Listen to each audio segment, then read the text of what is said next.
Hello friends, welcome back to near classes.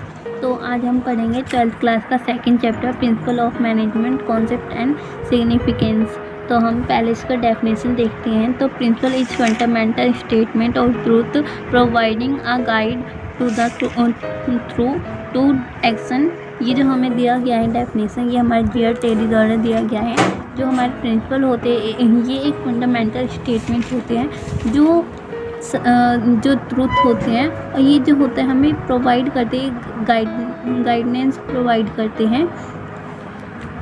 अब जो हमारे जो प्रिंसिपल हैं, इनके फीचर्स क्या हैं? Features and nature of principal of management. तो हमारा जो पहला फीचर्स है हमारा यूनिवर्सल एप्लीकेबिलिटी। इसका मतलब क्या है? सार्वभौमिक। जो हमारे प्रिंसिपल हैं, जो भी हमारे प्रिंसिपल है, ये हर जगह उपयोग किए जाते हैं।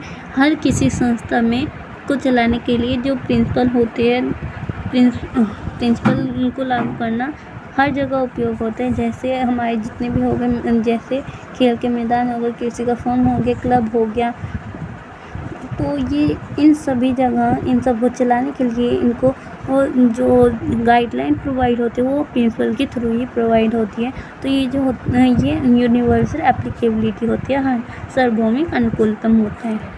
और उसके बाद है हमारा form by practice and experiment. ये जो होते हैं हमारे प्रैक्टिस और एक्सपेरिमेंट करने के बाद ही हमें प्रोवाइड करी जाती हैं। पहले जैसे सिचुएशन आ गई होगी किसी कंपनी में, तो उस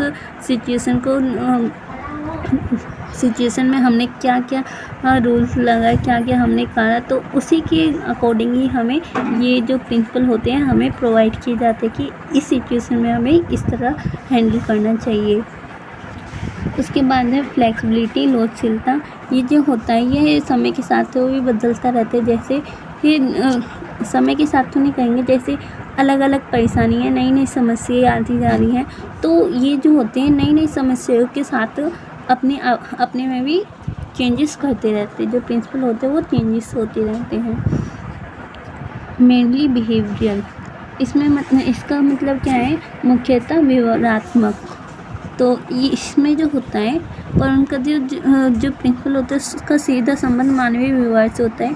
वे सभी संगठनात्मक स्तर पर काम कर रहे लोगों से अच्छे संबंध का होना सुनिश्चित करते हैं, और ये संगठनात्मक उद्देश्य को पूरा करने के लिए मानवीय व भौतिक संसाधन में से संबंध स्थापित करते हैं।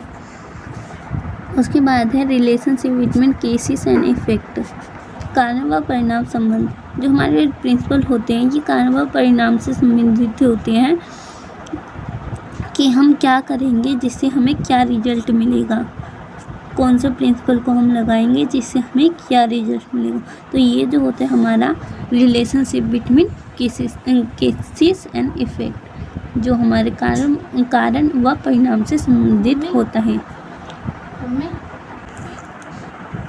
अब उसके बाद हमारा कंटीजेंट का मतलब है अनिश्चितता। ये जो होता है ये अनिश्चितता होता है कि हम जो प्रिंसिपल को लगाते हैं किसी सिचुएशन में, उसका जो प्रभाव होगा या जो भी हमें रिजल्ट मिलेगा वो कैसा होगा, क्या पता वो हानिकारक ही वो उस जो हम चाहते हैं वो ना हो सके। तो ये एक अनिश्चितता होता है, अनिश्चितता प्रकट करता है। उसके बाद जो हमारा जर्नल गाइडलाइन, ये जो होता है हमें एक जर्नल गाइडलाइन प्रोवाइड करता है। उसके बाद है हमारा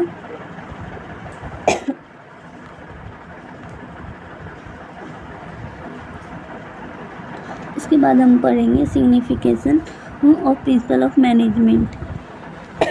जो हमारे प्रबंधन के सिद्धांत है उसकी महत्व क्या है। जो फर्स्ट पॉइंट है हमारा providing useful insight of managers, प्रबंधन के उपयोगी ज्ञान उपलब्ध करवाना। जो मैनेजर होते हैं, मैनेजमेंट जो भी ऑर्गेनाइजेशन होती है उसमें जो मैनेजर होते हैं उनको एक जो प्रोवाइड यूजफुल इंसाइट, एक प्रबंधन के सिद्धांत को बताते हैं कि विभिन्न जैसे अब सिचुएशन में हमें क्या करना है नहीं करना है। ये जो जर्नल गाइडलाइन प्रोवाइड करवाते हैं कि कोई भी कंपनी है, अगर किसी कंपनी में ऐसी परिस्थिति आ गई या ऐसी सिचुएशन आ गई तो उस टाइम पे हमें क्या करना है नहीं करना ये हमें बताते हैं। तो उसके बाद हमारा सेकंड है optimum utilize of resources and effective administration. तो संसाधनों का अनुकूलतम प्रयोग तथा प्रभावी प्रशासन। अब जितने भी हमारे रिसोर्सेज हैं उसका किस प्रकार उपयोग करना चाहिए कि निश्चित रूप से कह सके कि पर उनका काम कुछ और नहीं बल्कि संसाधनों का अपव्यय जो भी वेस्टेज होते हैं वेस्टेज को रोकने के लिए और अच्छे से अच्छे उपयोग करने के लिए किया जाना चाहिए।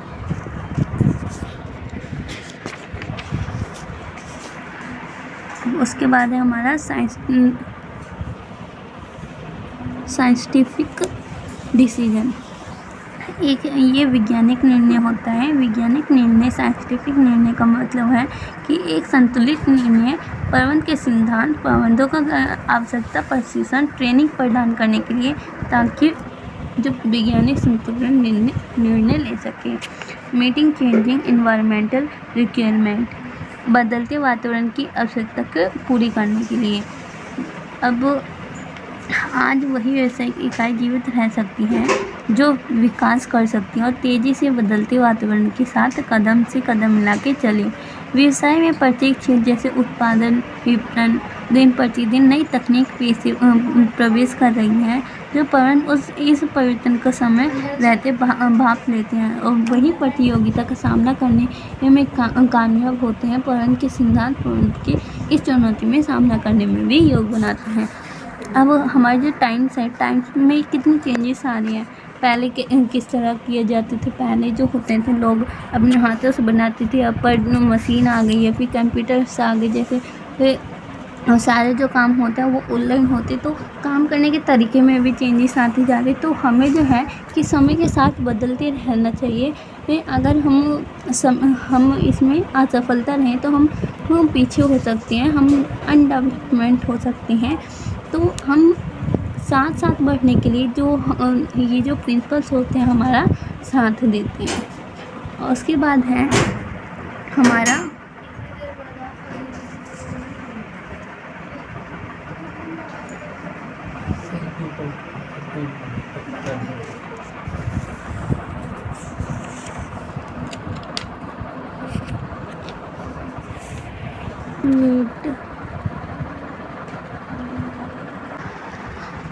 उसके बाद जो है हमारा फुलफिलिंग सोशल रिस्पॉन्सिबिलिटी जो हमारे सामाजिक उत्तरदायित्व होते हैं उसको पूरा करते हैं। प्रबंधन के जो प्रिंसिपल होते हैं मैनेजमेंट के जो प्रिंसिपल होते हैं प्रबंधन कार्य कुशलता में वृद्धि करके उनके सामाजिक उत्तरदायित्व को पूरा करने में भी मदद करते हैं। जो हमारी सोशल रिस्पॉन्सिबिलिटी होती है और जो इफ़ेक्टिवनेस काम करने जो इंक्रीज़ करके और जो हमारे सोशल रिस्पॉन्सिबिलिटी होती है उसको पूरा करने में भी हेल्प करती हैं। उसके बाद है management training education and research प्रबंधन प्रशिक्षण शिक्षण एवं शोध। प्रबंधन के जो सिद्धांत होते हैं वो लाभ शोधकर्ता को इनमें से अधिक सुधार की प्रेरणा देते हैं। प्रबंधन के दृष्टिकोण ऐसा बन गया है कि जाने अनजाने कुछ नया करने में लगे रहते हैं। प्रबंधन के सिद्धांत प्रबंधकों की सैद्धांतिक व व्यावसायिक ज्ञान में वृद्धि करके उन्हें शिक्षण एवं प्रशिक्षण की उपलब्धता करा रही हैं। उसके बाद है हमारा जो हमारे प्रिंसिपल हमारे जो है 2 जनों ने मेन दिया था। हेनरी फ्यूल जो थे वो फ्रेंच मीनिंग इंजीनियर्स थे। How develop the concept of general theory of administration and given 14 principle उन्होंने दिया था। 14 principle of management on the other hand. और जो दूसरे व्यक्ति थे वो F.W. टेलर थे जो is an American mechanical engineer थे। How advance the concept of scientific management and given 4 principle. और ये जो थे इन्होंने 4 प्रिंसिपल लिए थे साइंटिफिक मैनेजमेंट के। तो इन सब के बारे में पढ़ते हैं। जो हमारे हेनरी फ्यूल था उनका जन्म जो डेट ऑफ बर्थ था वो 1841 से 1925 तक था।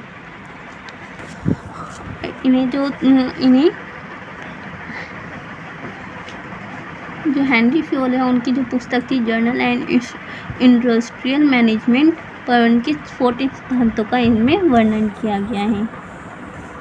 तो हम देखते हैं उनके जो प्रिंसिपल थे वो कौन कौन से थे। तो fundamental principle of management Henry Fayol द्वारा जो प्रिंसिपल दिए थे वो हमारे 14 हैं।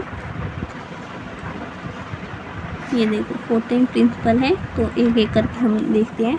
पहला जो है हमारा ऑथोरिटी एंड रिस्पॉन्सिबिलिटी। अब इसमें क्या है, ऑथोरिटी का मतलब है अधिकार और रिस्पॉन्सिबिलिटी का मतलब है उत्तरदायित्व। ठीक है, तो एक एक करके हम डिफाइन करते हैं। Authority and responsibility. ऑथोरिटी जो होता है गिवन ऑर्डर और रिस्पॉन्सिबिलिटी होता है ओबीडियंस। ठीक है, अब balance should be maintain between two. दोनों को है ना इक्वली ट्रीट करना चाहिए हमें। जितना हमें रिस्पॉन्सिबिलिटी देना चाहिए उतना ही हमें ये ऑथोरिटी भी देनी चाहिए।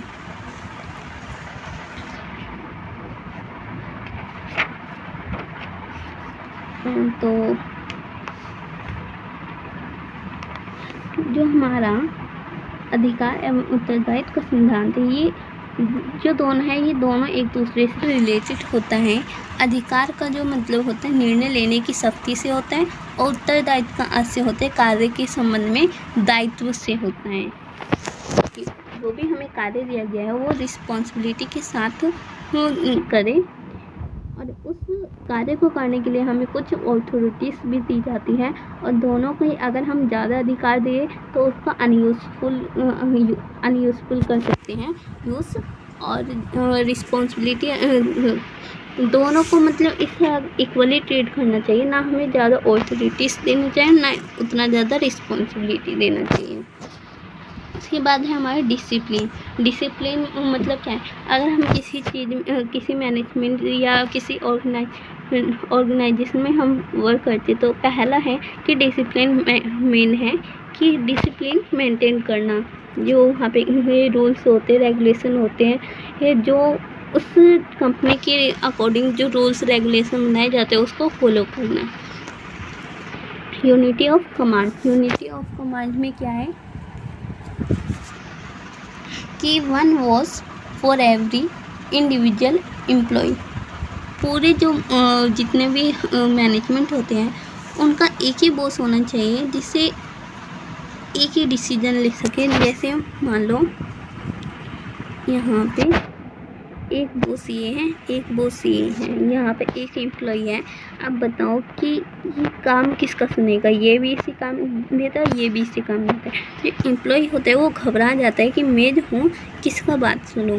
तो इस प्रकार हमें एक ही बॉस रखना चाहिए। अब एम्प्लॉय ज़्यादा हो तो जो बॉस हैं, अगर मान लो यहाँ पर एक बॉस है, ठीक है, एक बॉस है और यहाँ पे एम्प्लॉयज़ जो है कई सारे हैं, तो ये सबको हैंडल कर सकता है। एक बॉस होंगे तो ये सब अलग अलग काम दे सकते हैं। पर अगर एक और आ जाए, अब ये भी इसी को काम दे दे ये भी इसी को, अब जो एम्प्लॉय है वो तो कंफ्यूज हो जाएगा। तो यूनिटी ऑफ कमांड का मतलब है कि जो हमारे बॉस होने चाहिए वो एक ही होने चाहिए। एक व्यक्ति द्वारा दिए गए कार्य एक ही को ही देना चाहिए। ठीक है, हिंदी में भी डिफाइन कर देते हैं। तो प्रत्येक कर्मचारी को एक समय पर केवल एक ही अधिकारी का आदेश प्राप्त होना चाहिए। वह कर्मचारी उसी अधिकारी के लिए उत्तरदायी होना चाहिए। अब जो व्यक्ति है जो उसका बॉस है, जो किसी वर्कर्स को काम दिया है, तो वो क्या अगर अलग अलग बॉस होगा तो वो थोड़ी ना कर पाएगा, वो अपनी रिस्पॉन्सिबिलिटी थोड़ी ना पूरी कर पाएगा। अगर एक बॉस है, अब उसने कई सारे एम्प्लॉयज़ को वर्क दे दिया, वो अब एम्प्लॉयज़ क्या करेंगे, अपने अपने काम में अपनी जिम्मेदारी पूरी करेंगे, अपना उत्तरदायित्व निभाएंगे। अब उसके बाद है हमारा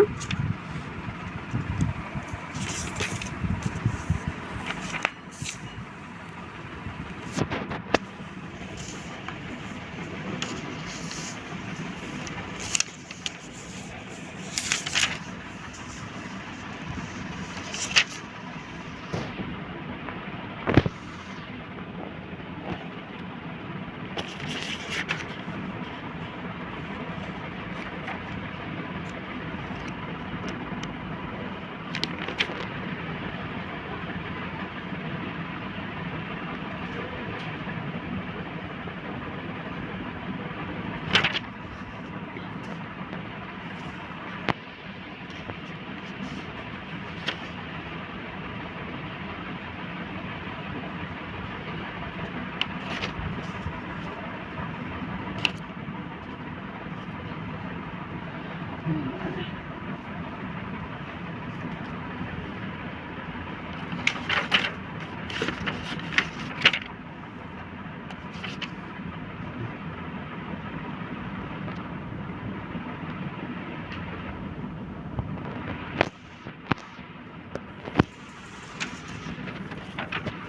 यहाँ पे आएगा division of work.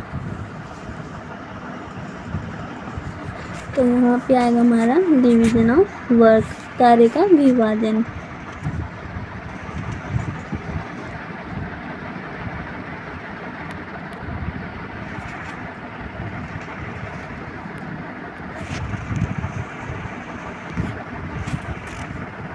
Division of work, ठीक है। तो डिवीजन ऑफ वर्क का मतलब क्या है कि कार्य को विभाजन करना, जो हमारे काम होते हैं उसको अलग अलग बांट देना। अब मान लो कि एक ही काम में हर किसी को लगा दिया, तो उस हर काम में एक जने लग गए तो और जो काम है वो पूरे थोड़ी ना हो पाएंगे। तो हर किसी को उनके काम के अनुसार, जिस चीज़ में उनका इंटरेस्ट है उनके अनुसार अलग अलग काम में उन सबको बांट देना चाहिए, जिससे जो है हर काम जो है वो पूरा हो सके और जल्दी जल्दी हो सकते, क्योंकि उनके इंटरेस्ट के हिसाब से उन्हें बांट दिए जाते हैं अलग अलग काम में। तो हिंदी में भी समझते हैं, यथासंभव संपूर्ण कार्य को विभिन्न भागों में बांट देना चाहिए। प्रत्येक व्यक्ति को उनकी योग्यता एवं रुचि के अनुसार बार कार्य को एक ही भाग में सौंप देना चाहिए, जिससे विशिष्टीकरण की लाभ प्राप्ति कर सके। ओके, अब आगे देखते हैं यूनिटी ऑफ डायरेक्शन। अब इसमें क्या है, निर्देश में एकता।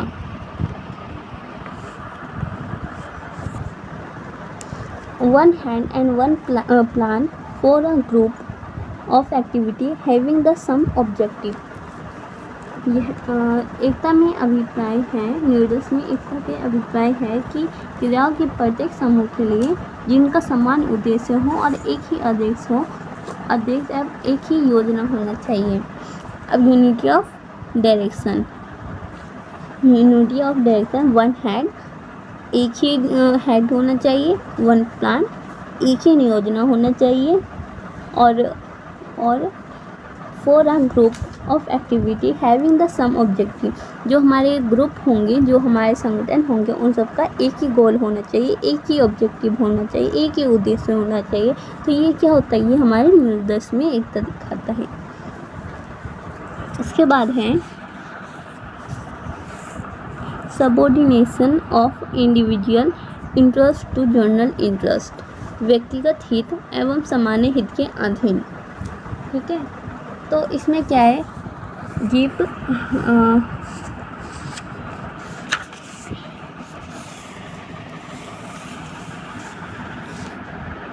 इसमें मेन आता है कि एक कर्मचारी के हित के संगठन के हित की प्राथमिकता दी जानी चाहिए।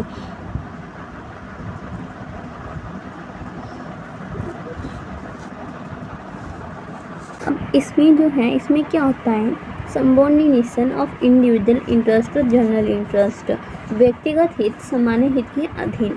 इसका मतलब क्या है, जो हमारे व्यावसायिक उद्यम हैं, इनमें व्यक्तिगत कर्मचारी से अधिक महत्वपूर्ण होता है, जो हमारे व्यावसायिक संगठन के हित के लिए जो व्यक्ति के निजी हित से ऊपर माना जाता है। अब जो हमारे ऑर्गेनाइजेशन है, ऑर्गेनाइजेशन में एक एम्प्लॉय या एक किसी के बारे में नहीं सोचना चाहिए, हमें पूरे जो ऑर्गेनाइजेशन है उसके बारे में सोचना चाहिए। तो इसमें यही है कि व्यक्तिगत हित सामान्य हित के अधीन, जो subordination of individual interest to general interest. उसके बाद हमारा है रेम्यूनरेशन ऑफ एम्प्लॉइज, कर्मचारी का पारिश्रमिक। ठीक है, तो इसमें क्या है, इस सिद्धांत के अनुसार, इस प्रिंसिपल के अनुसार कर्मचारी को उचित वेतन दिया जाना चाहिए, जो उन्हें काम से कम एक उपयुक्त रहन सहन का स्तर उपलब्ध करा सके।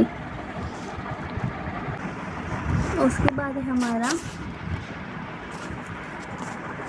Centralization and decentralization. इसका मतलब क्या होता है,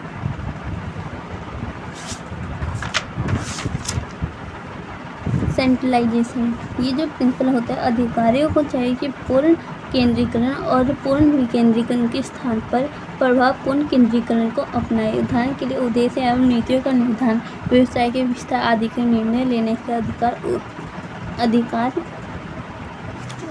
अधिकारियों के पास सुनिश्चित करना चाहिए। दूसरी ओर कच्चा माल क्रय करने के लिए कर्मचारी को छुट्टी देना आदि का अधिकार अधिनियम के पास सौंप देना चाहिए। अब इसका मतलब क्या है देखते हैं, ठीक है। केंद्रीकरण और विकेंद्रीकरण। केंद्रीकरण का अंतर्गत जो सभी महत्वपूर्ण निर्णय होते हैं वो उच्च प्रबंधक के द्वारा किए जाते हैं, जबकि जो विकेंद्रीकरण होते हैं उसके अंतर्गत निर्णय लेने का अधिकार निम्न स्तर तक फैला होता है। इनके बीच उचित संतुलन होना चाहिए, क्योंकि कोई भी संगठन पूर्णतः केंद्रीकरण या विकेंद्रीकरण नहीं हो सकता। उसके बाद ऑर्डर, ठीक है। ऑर्डर का मतलब क्या है, व्यवस्था और क्रमित। जितने भी हमारे काम होते हैं वो व्यवस्थित एक क्रम में होने चाहिए। अब फॉर एग्जांपल कि हाँ, जैसे इसका मतलब पहले समझ लेते हैं। उच्च व्यवस्था का सिद्धांत, सही व्यक्ति को सही कार्य पर लगाना चाहिए और सही वस्तु को सही स्थान पर रखा जाना चाहिए।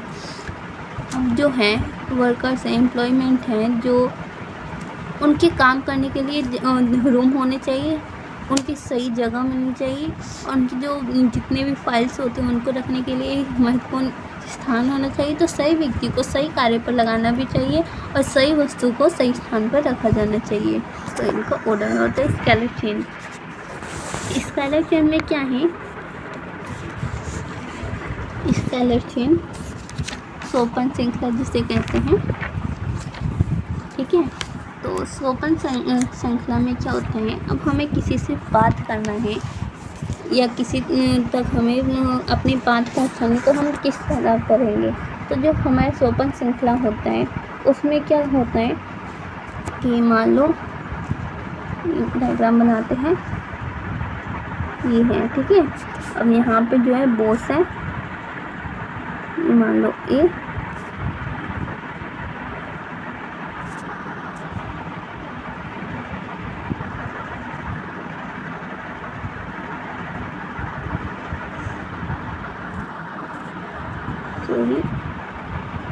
द्वार बनाते हैं,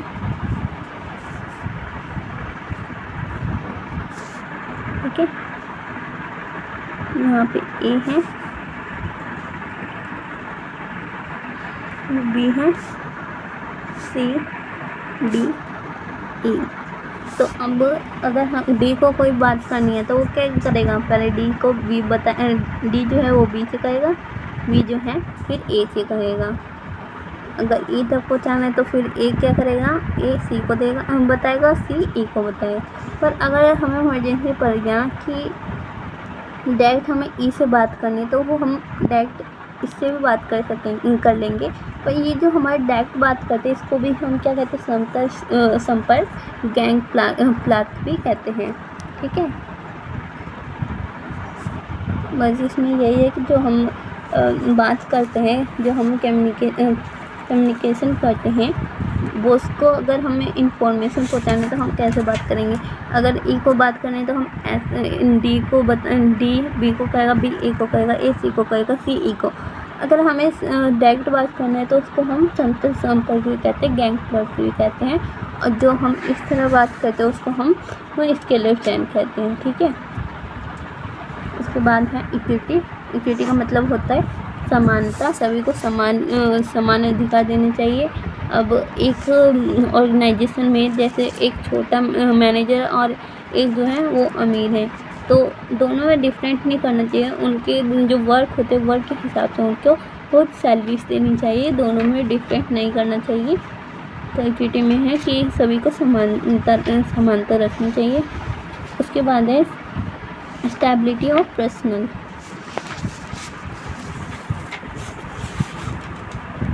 कर्मचारियों का स्थायित्व। स्टेबिलिटी ऑफ पर्सनल का मतलब है कि जो कर्मचारी है, जो आपके ऑर्गेनाइजेशन में कई साल से काम करते आ रहे हैं, उनको एक महत्वपूर्ण स्थान देना, जैसे उनको स्थापित कर देना, कर्मचारी को स्थापित बना रहना चाहिए ताकि वो काम को कार्यकुशलतापूर्वक कर सकें।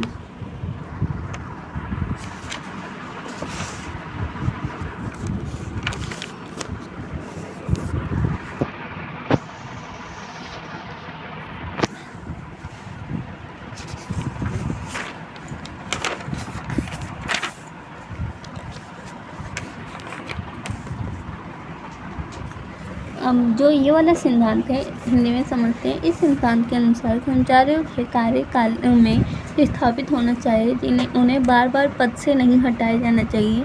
उन्हें कार्य को सुरक्षा का विश्वास दिलाया जाना चाहिए ताकि उनका अधिकतम योगदान मिल सके। उसके बाद है हमारा इनएक्टिव। इसका मतलब क्या होता है? पहल क्षमता, किसी चीज़ की पहल करना। पहल का आशय जो होता है या इनएक्टिव का मतलब होता है कि पहल का आशय कोई कार्य किए जाने के आगे लेने से पूर्व कुछ कहने से लगाया जाता है। कर्मचारी को सभी स्तर में संबंधित कार्य के बारे में पहल करने की अनुमति होनी चाहिए। इससे वे प्रेरित व संतुष्ट होते हैं। जैसे अगर हमें कुछ करना है तो हमें ज़रूरत नहीं है कि जो मेन वर्कर्स हैं उन्हीं से ही पूछना चाहिए। हमें सभी से उनके जो निर्णय होते हैं उनसे बात करनी चाहिए कि उनका क्या कहना है और वो अपनी राय दे सके, जिससे पहल कुछ बोलने की कार्य कर कुछ बता सकते हैं, अपनी राय प्रकट कर सकते हैं। तो ये पहल हो गया। और फिर इंस्पिरिट डी प्रोत्साहन, ठीक है। तो इसका मतलब है सहयोग की भावना। सभी को एक दूसरे के साथ तालमेल बनाए रखना चाहिए। अपने सामूहिक प्रयास में तालमेल व प्रयास समझदारी से है। इसका ये जो सहयोग की भावना है, इसका मतलब क्या है? तो सामूहिक प्रयास में तालमेल तथा परस्पर समझदारी से है। इसमें कर्मचारी को दृढ़ता आती है। इसे उचित संदेश वाहन एवं समन्वय से प्राप्त किया जा सकता है। बस। और उसके बाद ये हमारे हो गए। फिर हमारा आता है scientific management principle and techniques. जो साइंटिफिक मैनेजमेंट है उनके प्रिंसिपल एंड टेक्निक, ये जो है F.W. टेलर द्वारा प्रतिपादित है। तो देखते हैं।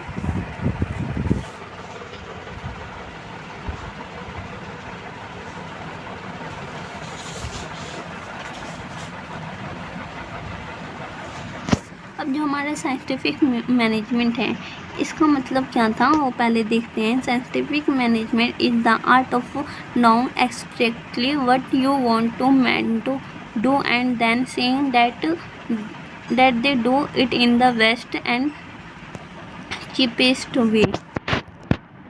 इसका मतलब क्या है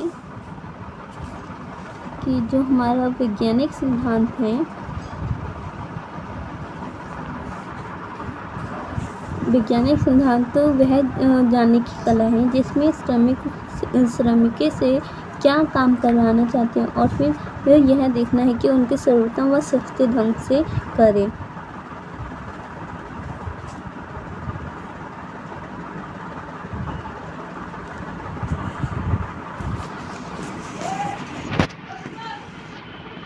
तो इसके फीचर्स क्या थे साइंटिफिक मैनेजमेंट के, वो देखते हैं। ये जो था एक सिस्टमेटिक अप्रोच था, एक व्यवस्थित विचारधारा था। वैज्ञानिक सिद्धांत एक व्यवस्थित विचारधारा है, अर्थात जहाँ इसका प्रयोग किया जाता है वह प्रत्येक काम वैज्ञानिक व व्यवस्थित ढंग से किया जाता है। और ये जो था it's bring complete mental change, ये जो है एक पूर्ण मानसिक परिवर्तन लाती थी।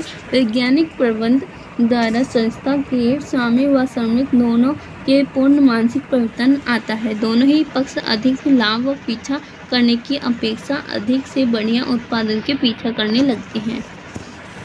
और ये जो होते हैं इट डिस्कार्ड्स द ट्रेडिशनल मैनेजमेंट। ये परंपरागत प्रबंधन के विरोधी हैं। जो हमारे परंपरागत ट्रेडिशनल मैनेजमेंट है उसके विरोधी है। वैज्ञानिक प्रबंधन की विचारधारा परंपरागत प्रबंधन को पूरी तरह से अस्वीकार करती है। इनके अनुसार जो पुरानी पद्धति को छोड़कर नई पद्धति को अपनाना चाहिए। ऐसे करने से जो हमारे श्रमिक होते हैं वो उनकी कार्यकुशलता में वृद्धि होती है। और it requires strict observance of rules. इसके अंतर्गत निर्णय का कठोरता से पालन करना चाहिए। जब वैज्ञानिक प्रबंधन के अंतर्गत निर्णय जो कठोरता से पालन किया जाना चाहिए, क्योंकि इसमें सभी नियम गहन जांच के बाद बनाए जाते हैं, इसलिए इसमें गलती की उम्मीद नहीं के बराबर होती है।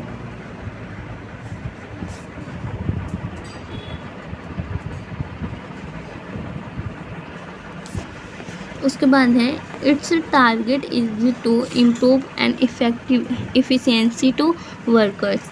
अपने लक्ष्य में श्रमिकों की कार्यकुशलता को बढ़ाना होता है। वैज्ञानिक प्रबंधन का मुख्य निशाना श्रमिक की कार्यकुशलता में वृद्धि करना होता है। ऐसा करने से उनकी कई तरह से अध्ययन किया जाता है। समय अध्ययन, गति अध्ययन, थकान अध्ययन। तो उसके बाद हम देखते हैं जो हमारे प्रिंसिपल ऑफ साइंटिफिक मैनेजमेंट है उसके कौन कौन से प्रिंसिपल हैं।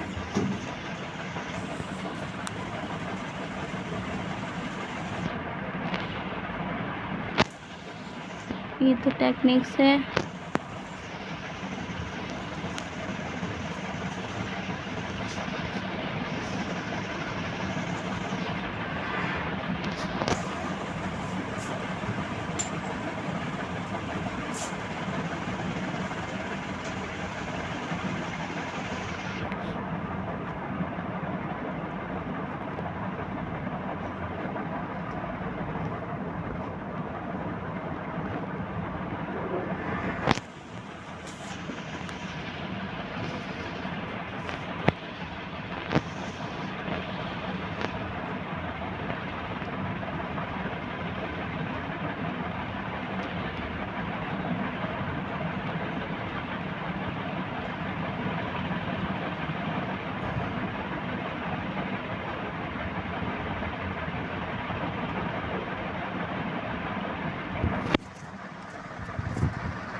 ये भी हमारा हो गया। उसके बाद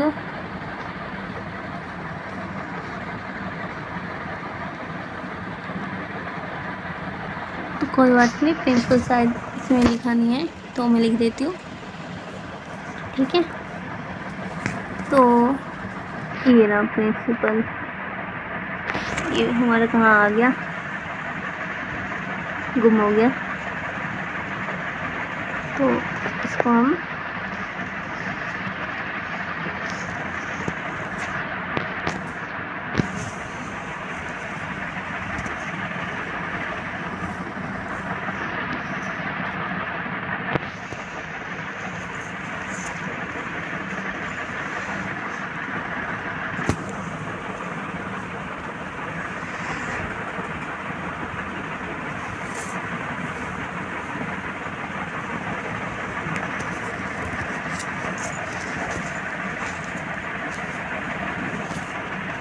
यहाँ इसको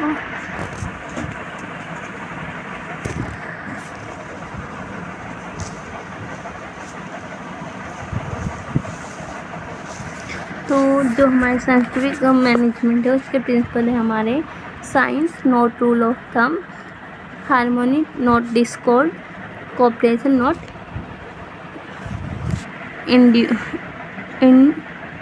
इंडिविजुअल्स।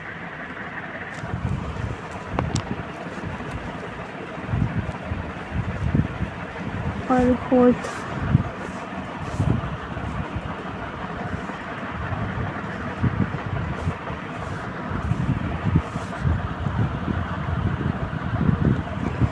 है हमारा डेवलपमेंट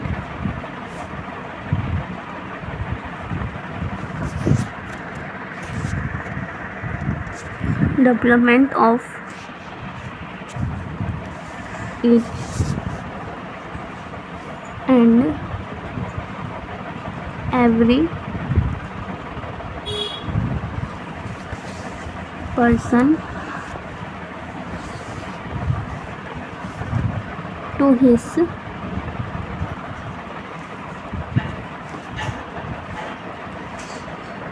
her greatest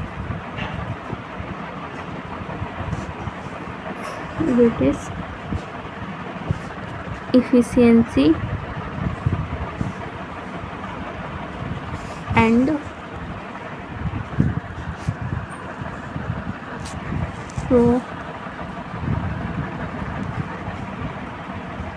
prosperity। तो ये हमारी जो है प्रिंसिपल है,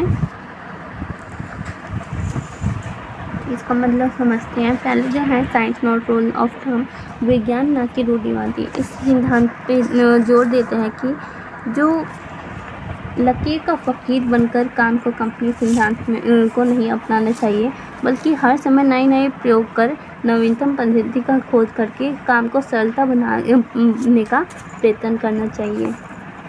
मैत्री ना कि मतभेद, हार्मोनी नॉट डिस्कॉर्ड।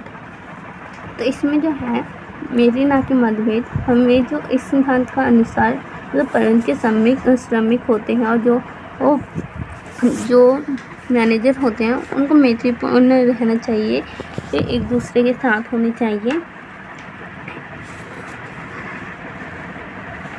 अब इसका मतलब क्या है कि इसमें मानसिक वृत्ति का आना जरूरी है।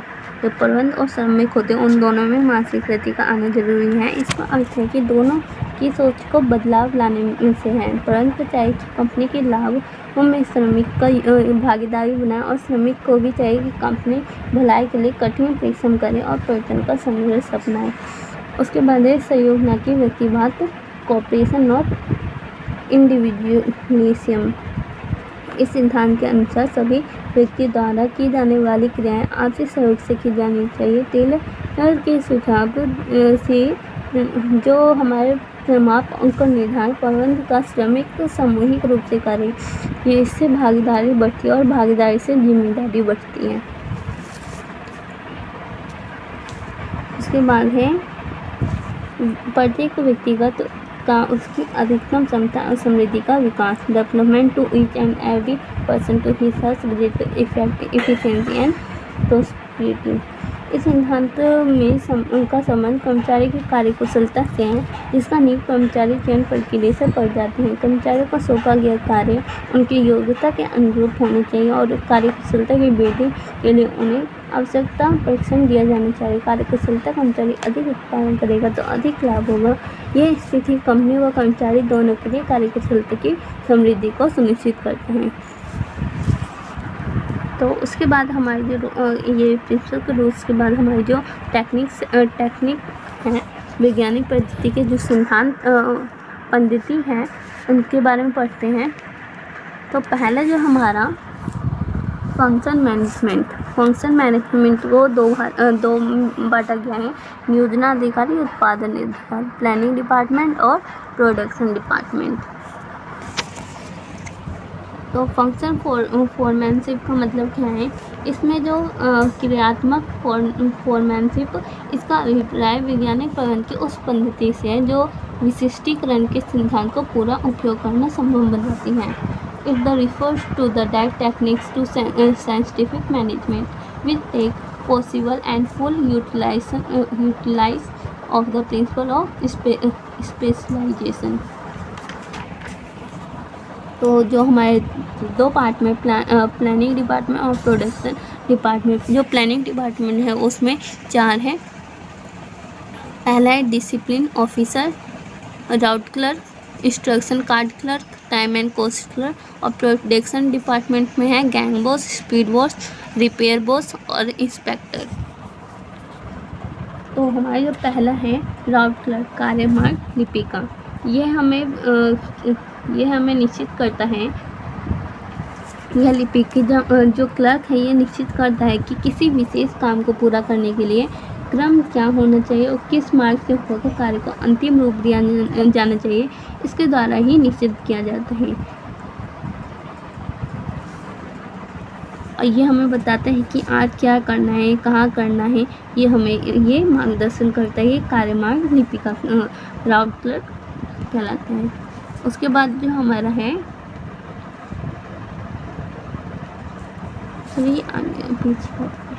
उसके बाद हमारा डिसिप्लिन ऑफिसर में अनुशासन अधिकारी जो होता है ये सुनिश्चित करता है कि प्रत्येक कार्य व्यवस्थित ढंग से किया जाना चाहिए। और उसके बाद है इंस्ट्रक्शन कार्ड क्लर्क, संकेत कार्ड क्लर्क। इसमें जो लिपिक और जो श्रमिक होते हैं उनके लिए संकेत कार्ड तैयार करते हैं और उन्हें टोली नायकों को सौंप दिया जाता है। इन कार्डों में कार्य की प्रकृति और कार्य करने की विधि, प्रयोग होने वाली सामग्री और मशीन के बारे में सूचनाएं दी जाती है कि किस मशीन का कैसे उपयोग किया जाना चाहिए। ये सारे संकेत कार्ड में जो इंस्ट्रक्शन कार्ड होते हैं उसमें लिखा जाते हैं। उसके बाद है हमारा टाइम एंड कॉस्ट क्लर्क, समय एवं लागत लिपिका। ये जो लिपिका होती है ये निश्चित करती है कि एक विशेष कार्य कब प्रारंभ किया जाएगा और कब समाप्त होगा, अर्थात उसे पूरा करने में कितना समय लगेगा। इसके साथ ही यह निश्चित कर दिया जाता है कि उत्पादित वस्तु की लागत कितनी आएगी। उसके बाद जो हमारा प्रोडक्शन डिपार्टमेंट में भी 4 है, gang boss, speed boss, repair boss और इंस्पेक्टर। तो करते हैं जो हमारा गैंग बॉस है, ठीक है। गैंग बॉस में क्या है, जो टोली नायक इसको कहते हैं। नियंत्रण के उद्देश्य से श्रमिक को अनेक समूह अथवा टोली में बांट दिया जाता है और प्रत्येक टोली का एक नेता नियुक्त किया जाता है।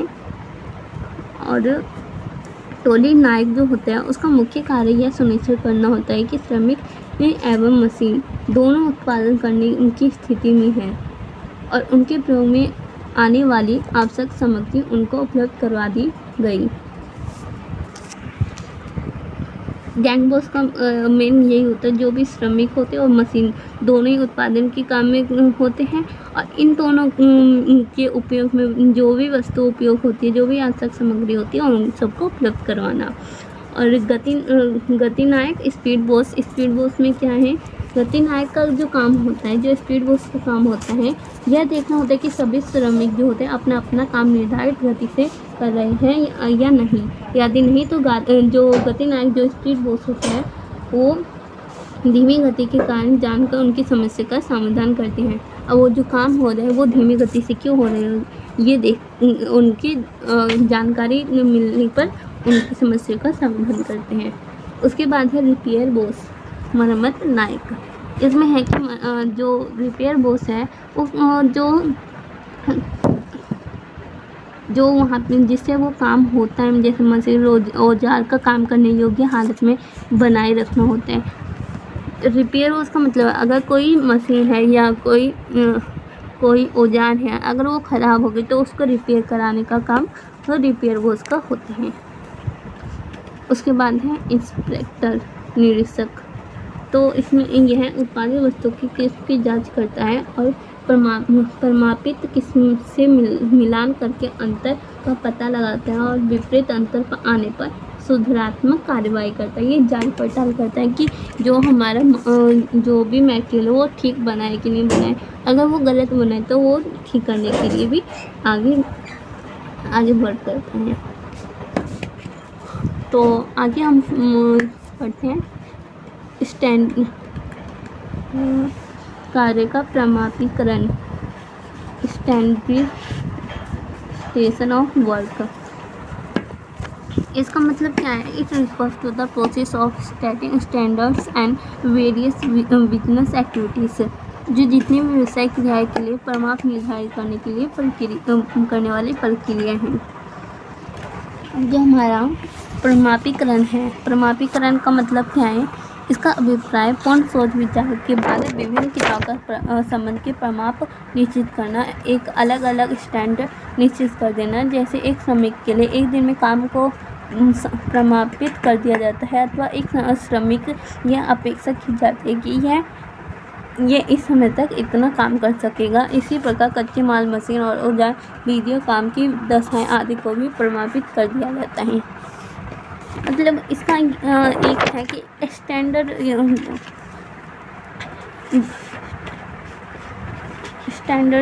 का यूज़ करते हैं कि जो जितने भी मान लो मशीन है, इतना मशीन यूज़ होना चाहिए, इतनी क्वालिटी, अलग अलग क्वालिटी के हिसाब से स्टैंडर्ड यूज़ कर देते हैं। उसके बाद है हमारा सिंप्लीफिकेशन। तो सरलीकरण जो होता है, इसका अभिप्राय उत्पादों की अनावश्यक प्रकार, गुणवत्ता और आकार, वजन आदि का समाप्त करना। जैसे यदि एक शूज निर्माता कंपनी द्वारा, अब साइज़ अलग अलग है, शूज बनाए गए हैं ठीक, लेकिन यदि कंपनी अलग अलग है तो उनकी साइज़ की शूज बनाए लगे तो बिल्कुल गलत होगा। साइज़ में इनकी भिन्नता में कोई औचित्य नहीं है। ऐसी स्थिति में अनेक प्रकार की मशीन रखनी होगी और अधिक स्टॉक रखना होगा, अधिक श्रम लागत सहन करनी होगी और कंपनियों के लिए उपयुक्त साइज की शूज बनाना अर्थात उत्पादन का सरलीकरण करने की ही समझदारी है। अब मान लो कि एक जो है सैंडल जैसे बनती हैं, तो सैंडल में भी अलग अलग नंबर की बनती हैं। वो अगर वो सोचेगा कि मैं जो हूँ कि अलग अलग जो मशीन ला के रख दो, तो उसमें क्या लगेगा, स्टॉक भी ज़्यादा लगेगी, मशीन भी अलग अलग लगेगी, एक अलग अलग मशीन लगेगी अलग अलग साइज़ के लिए। इससे क्या होगा, अपना ही वेस्टेज होगा। और इससे अच्छा क्या है, हम एक ही साइज के शूज बनाएं, जिससे जो काम होगा उसका सरलीकरण करने में भी अच्छी समझदारी होगी। उसके बाद हमारा है मेथड स्टडी, कार्य पद्धति का अध्ययन। It refers to identifying the most suitable way to do a particular activities. इसका जो अभिप्राय है, एक विशेष क्रिया को करने में सर्वाधिक उपयुक्त विधि की पहचान करने से। इसमें जो सबसे अच्छी पद्धति का उपयोग करके ही जैसे काम को करने में सबसे अच्छा कार्य करने की विधि क्या है, यह पता लगा कर ही काम को करना चाहिए। उसके बाद है मोशन स्टडी, गति अध्ययन। It refers to the technique to study the movement. It refers to technique to study the movement those are necessary for doing a well defined job work. इसका जो अभिप्राय उस तकनीक से है जो भली प्रकार परिभाषित कार्य को करने के लिए ये की जाने वाली आवश्यक हरकतों का अध्ययन करती है।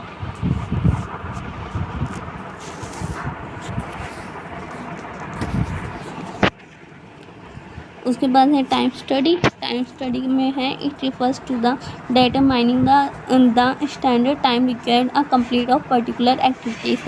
ये काम को पूरा करने में कितना समय लगती है, ये पता लगाती हैं। और फिर थकान अध्ययन, इसका जो मतलब है, इसका मतलब हमारा थकान अध्ययन से है। तो इसका मतलब जो है कि it refers to determining the duration and frequency of rest intervals of complete a particular job. अगर हम काम करते हैं तो हमारी क्षमता के अनुसार कि हमें ये लगातार काम करने में हमें बीच बीच में जो है रेस्ट करने का भी टाइम देना चाहिए, ये ठीक है। और फिर उसके बाद है हमारा डिफरेंशियल प्राइस वेजेस सिस्टम, विभेदनात्मक इकाई पारिश्रमिक प्रणाली। It refers to that techniques to scientific management which differentiate between efficient and inefficient workers. इसका अभिप्राय जो है वैज्ञानिक पढ़ने की उस पद्धति से है जो कुशल और अकुशल श्रमिक के बीच में मतभेद करती है। और उसके बाद मानसिक क्रांति, मेंटल रिवॉल्यूशन, मानसिक क्रांति का अभिप्राय जो है, it refers to the change in the attitude of management and workers toward the another from cooperation and corporation. हमें जो है कंपटीशन नहीं करना चाहिए कि मैं, हमें जो है कॉर्पोरेशन, जो कंपनी है और जो वर्कर्स हैं, हम दोनों को मिला के चलना चाहिए। मानसिक क्रांति जो सोच विचार है उसमें चेंजेस आने का है कि दोनों जो है मिलकर काम करें। यही मानसिक क्रांति है का मतलब है कि जो भी श्रमिक वर्ग है और जो प्रबंध वर्ग है, दोनों वर्ग की मन स्थिति में परिवर्तन करने से है ताकि वह एक दूसरे के प्रतियोगिता का स्थान पर सहयोग कर सकें। तो बस ख़त्म। तो आज की क्लास यहीं तक है। तो कंप्लीट हो गया हमारा सेकंड चैप्टर।